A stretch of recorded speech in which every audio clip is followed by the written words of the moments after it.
You are welcome to yet a new course unit, Child Study.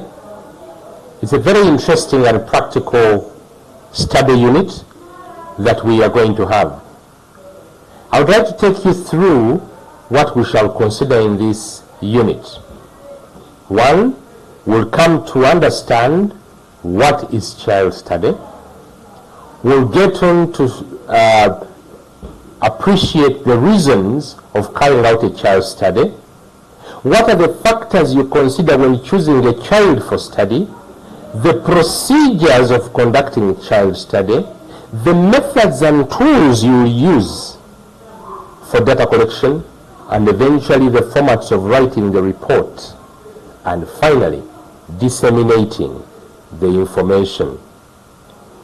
Let's get into what is the meaning of child study. Child study is not a one-day affair. No. It is a process. During this process, you are observing why you are having the aim of learning more about a particular child or children. Child study, therefore, is an attempt to find out much more about a particular child by spending more time with the child in question.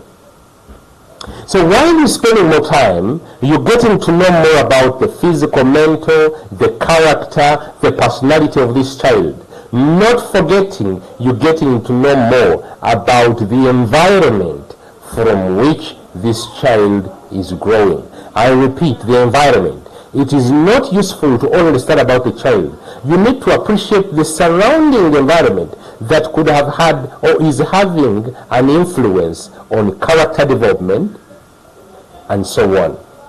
Now, why do we carry out child study? Remember, the sole aim is for you to be more knowledgeable in child development. When you are more knowledgeable in child development, you will be able to support the children's proper growth and development in your class, in your school, in your community, in your family. Now let's look at specific aspects of why child study is conducted. One,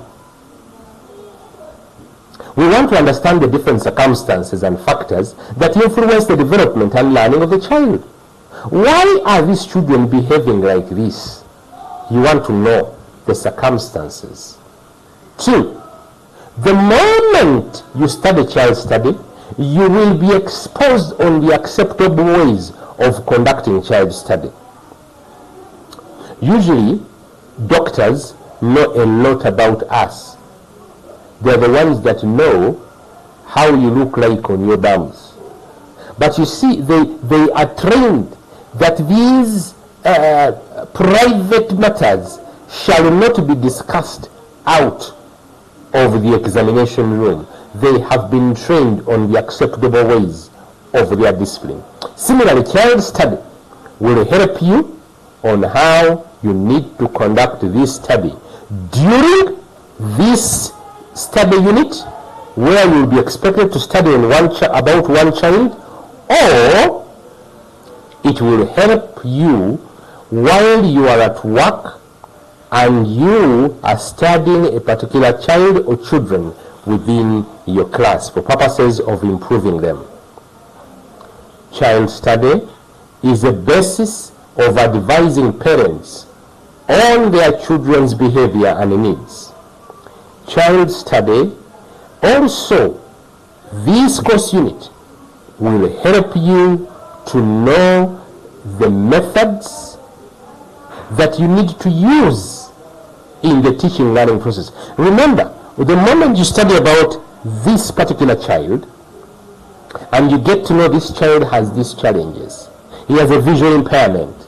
So therefore, as you are preparing your lesson, you will know that use of pictures, for example, will not help this child that has a visual impairment.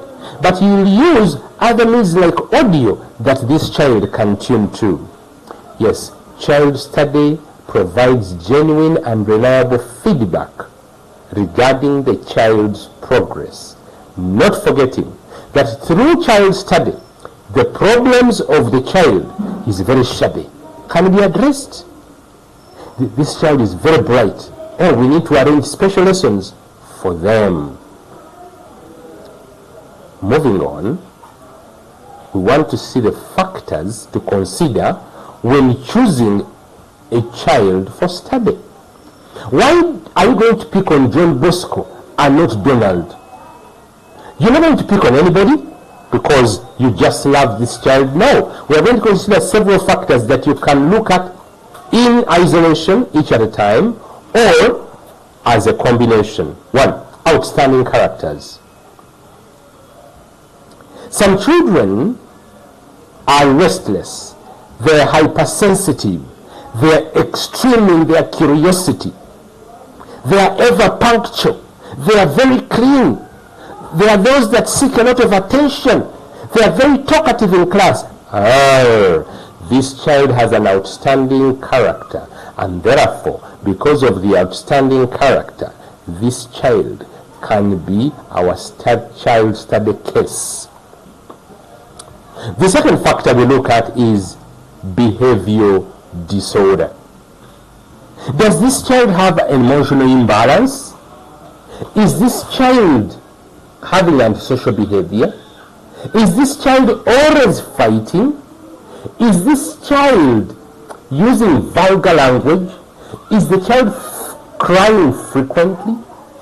These are the different behavior disorders that can prompt you to determine that yes, I am going to study on this child.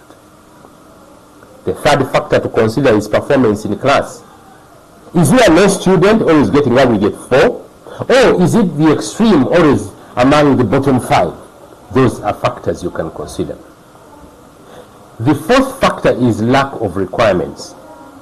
Is this child always coming to school without a pencil, without books? He can't even afford shoes? These are factors you can consider. Persistent indiscipline. It could be that always this child is taken to the headmaster's office. Always this child is appearing in the black book. There is persistent indiscipline, and that could warrant a child study. It could be that this child is coming from a far distance from school. What are the impacts of such a distance that could warrant a child study? And finally, it could be the type of family or attitudes of the parents as may be observed when they come to school. That could be a factor that could prompt you to carry out a child study program. In our next unit, we are going to see, now that you have selected the child based on those factors we've seen, how are you going to collect data? How are you going to collect information about this child? Look forward to our next lesson.